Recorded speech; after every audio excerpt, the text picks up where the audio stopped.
కామారెడ్డి జిల్లాలో 44వ నెంబర్ జాతీయ రహదారిపై చిరుత రోడ్డు ప్రమాదానికి గురైంది. సదాశివనగర్ మండలం చాంద్రాయనపల్లి దగ్గర దుగ్గి మధ్య ఈ ప్రమాదం జరిగింది.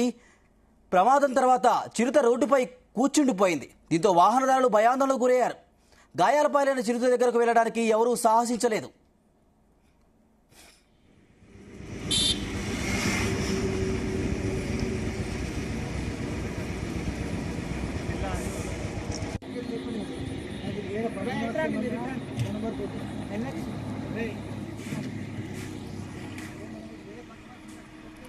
కామారెడ్డి జిల్లాలో 44వ నెంబర్ జాతీయ రహదారిపై చిరుత రోడ్డు ప్రమాదానికి గురైంది. సదాశివనగర్ మండలం చాంద్రాయనపల్లి దుగ్గి మధ్య ఈ ప్రమాదం జరిగింది. ప్రమాదం తర్వాత చిరుత రోడ్డుపై కూర్చుండిపోయింది. దాంతో వాహనదారులు భయాందోళనకు గురయ్యారు. గాయాల పాలైన చిరుత దగ్గరకు వెళ్లడానికి ఎవరూ సాహసించలేదు.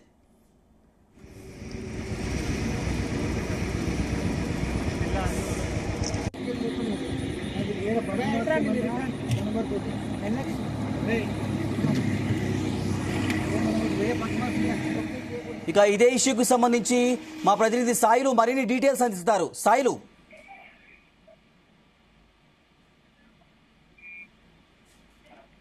వినిపిస్తుందా? హలో హలో సాయిలు, చిరుత రోడ్డు ప్రమాదానికి గురైనట్టు తెలుస్తోంది. చిరుత పరిస్థితి ఎలా ఉంది? హలో సాయిలు వినిపిస్తుందా? హలో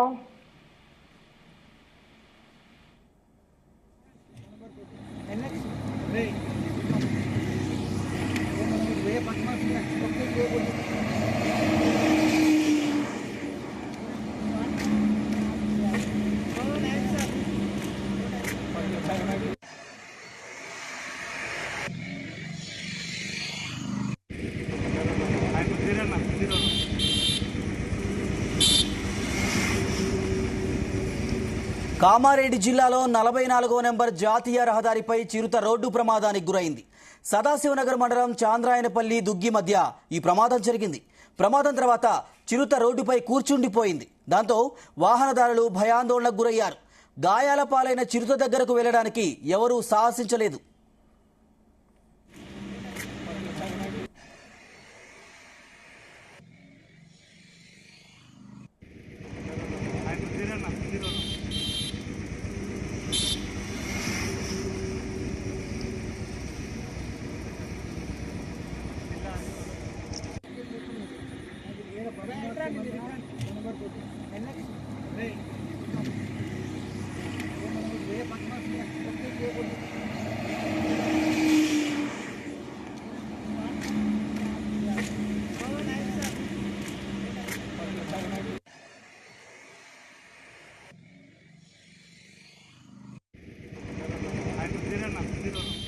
కామారెడ్డి జిల్లాలో చిరుతకు రోడ్డు ప్రమాదం జరిగింది. చిరుతకు గాయాలయ్యాయి.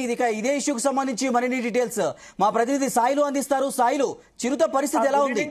Good evening Srinivas.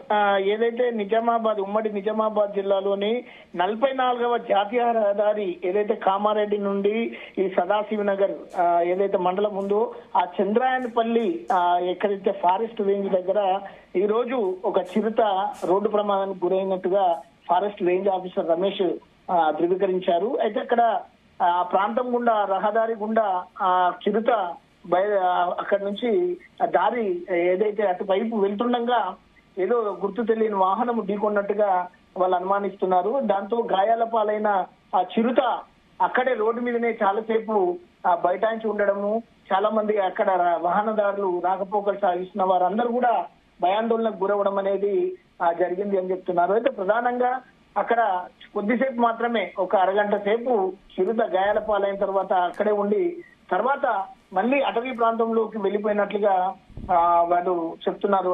ఏదైతే ఫారెస్ట్ రేంజ్ ఆఫీసర్ రమేష్ గారు అయితే వారంతా గాలిస్తున్నారు. ప్రమాదానికి గురైన చిరుతకు వైద్యం చేయించడానికి కానీ దాన్ని బోన్లో పెట్టి దానికి సరైన ట్రీట్మెంట్ ఇచ్చేందుకోసము వారు ఇంకా గాలిస్తున్నట్లుగా మనకు తెలుస్తుంది. శ్రీనివాస్, సాయిలు, చిరుత పరిస్థితి ఎలా ఉంది? చిరుత ఇంకా అక్కడే ఉందా?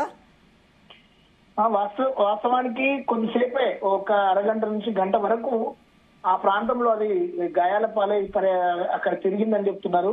తర్వాత అటవీ ప్రాంతంలోకి వెళ్లిపోయినట్టుగా సమాచారం ఉంది. ఇంకా ఇప్పటి వరకు కూడా ఫారెస్ట్ అధికారులకు ఆ చిరుత ఇంతవరకు కూడా లభించలేదనేది మనకు సమాచారం ఉంది శ్రీనివాస్. ఇటీవల చిరుత చాలా చోట్ల ఇలా తిరుగుతూ జనాల మీద దాడి చేస్తూ ప్రజల్ని భయాందోళనకు గురి చేస్తా ఉంది. చాలా చోట్ల చిరుత ఇలాగే జరుగుతూ ఉంది. దీన్ని ఎలా చూడాలి? అధికారులు ఏమైనా చర్యలు తీసుకుంటున్నారా?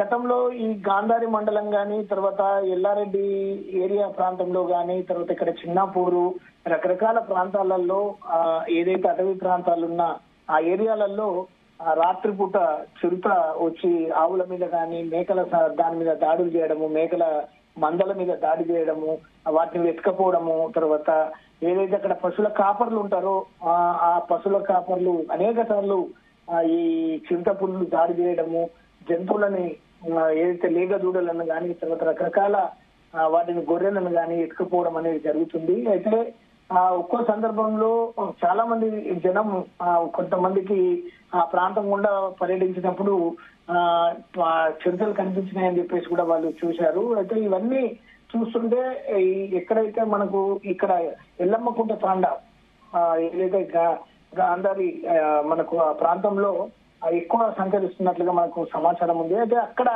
ఈ చిరుతల పులిల దాని విషయం గ్రామస్తులు చాలా భయాందోళనకు గురవుతున్నట్లుగా మనకు ఉంది సమాచారం. ఎప్పటికైనా ఈ చిరుత పులుల సంచారం అనేది ఉమ్మడి నిజామాబాద్ జిల్లాలోని అనేక అటవీ ప్రాంతం గుండా ఉన్న ఆ ప్రాంత ప్రజలకు ఇప్పటికీ భయం గుప్పిట్లోనే బతుకుతున్నారని చెప్పవచ్చు Srinivas. Right side, thank you.